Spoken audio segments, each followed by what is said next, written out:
Assalamualaikum warahmatullahi wabarakatuh. Perkenalkan, nama saya Ahmad Maulana, jurusan Teknik Elektro dari Prodi Sistem Informasi Kota Cerdas. Pada kesempatan kali ini, saya akan mempresentasikan hasil ujian akhir semester saya, yaitu dengan judul Klasifikasi Resiko Penyakit Stroke menggunakan Algoritma Decision Tree. Oke, tujuan dari penelitian kali ini adalah membangun model klasifikasi yang dapat membantu memprediksi resiko penyakit stroke berdasarkan karakteristik kesehatan pasien menggunakan algoritma decision tree. Oke, kita masuk ke bab 3, hasil dari pembahasan. Oke, dataset yang digunakan pada penelitian ini adalah stroke prediction dataset yang diperoleh dari Kaggle. Dataset ini berisi sekitar 5.110 data pasien dengan berbagai atribut seperti gender, usia, hypertension, heart disease, apparate, glucose level, BMI, smoking status, and attribute stroke. Berbagai target klasifikasi. Oke, kita masuk ke flowchartnya, rancangan dan metodologinya. Begini alur prosesnya. Tahapan pertama yang dilakukan adalah reprocessing.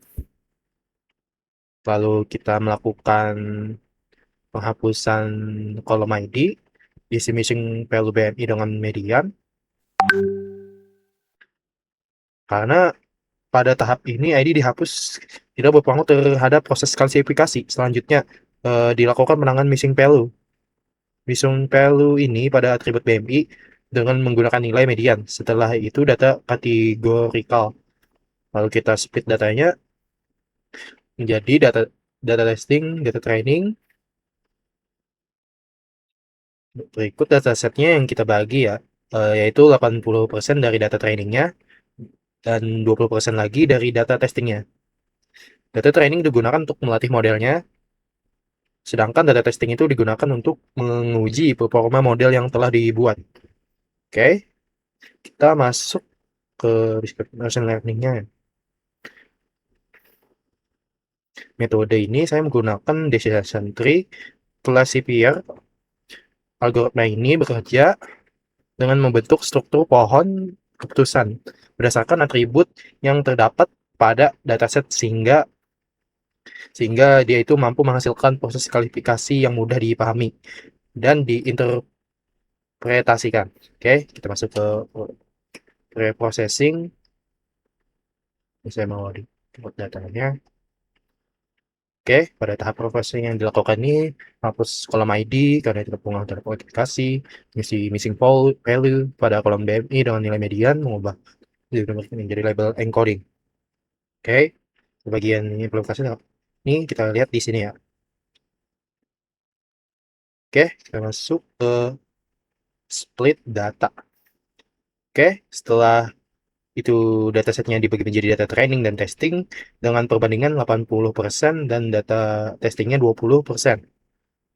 Oke, oke di sini lihat ya hasil jumlah data training sekitar 4088 dan data yang kita testing 1022.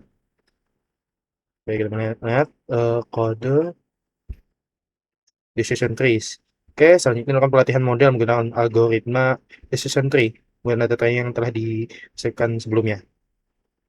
Oke, ini sebagai visualisasinya ya. Bisa kalian lihat visualisasi decision tree. Oke, kita lihat kode prediksinya lagi. Klasifikasi, prediksi menggunakan decision tree. Ini kita lihat Classifier, Magdip, 4, Random State, 42. Maka kalau benar, maka prediksi selesai.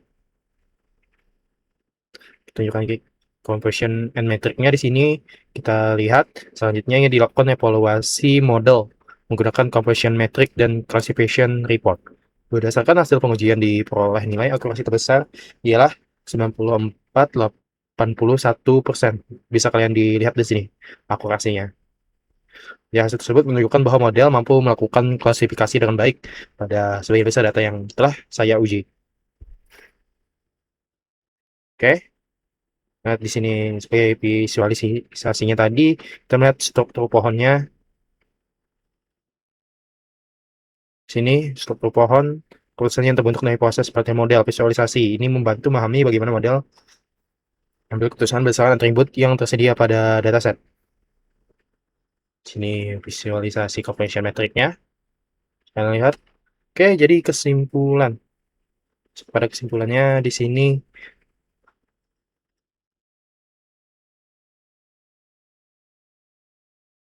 berdasarkan hasil penelitian yang telah dilakukan menggunakan algoritma decision tree pada stock prediction dapat disimpulkan bahwa metode klasifikasi mampu digunakan untuk memprediksi resiko penyakit stroke berdasarkan karakteristik kesehatan pasien.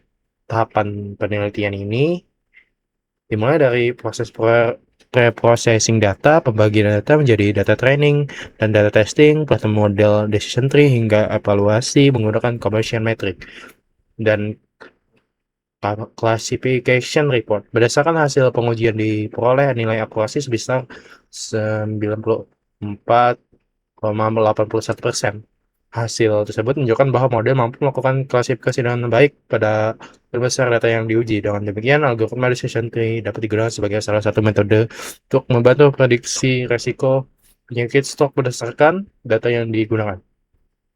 Oke, mungkin itu saja dari saya. Wassalamualaikum warahmatullahi wabarakatuh.